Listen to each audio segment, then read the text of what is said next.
एक वकील साहब ने अपने बेटे का रिश्ता तय किया। कुछ दिनों बाद वकील साहब होने वाले समधी के घर गए।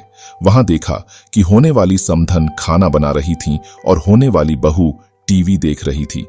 वकील साहब ने चाय पी और चले आए। 1 माह बाद वकील साहब समधी जी के घर फिर गए। देखा कि समधन जी झाड़ू लगा रही थीं और होने वाली बहू सो रही थी। वकील साहब ने खाना खाया और लौट आए। कुछ दिन बाद वकील साहब किसी काम से फिर से होने वाले समधी जी के घर गए। देखा कि समधन बर्तन साफ कर रही थीं और होने वाली बहू अपने हाथों में नेल पॉलिश लगा रही थी। वकील साहब ने घर आकर गहन सोच विचार किया और लड़की वालों को खबर भेजी कि उन्हें यह रिश्ता मंजूर नहीं है। कारण पूछने पर वकील साहब ने कहा, मैं होने वाले समधी के घर 3 बार गया और तीनों बार सिर्फ समधन जी को ही घर के कामों में व्यस्त पाया। जो बेटी अपनी सगी मां को हर समय काम में व्यस्त देखकर भी उनकी मदद का नहीं सोचती, वह किसी और की मां और अपरिचित परिवार के लिए क्या सोचेगी।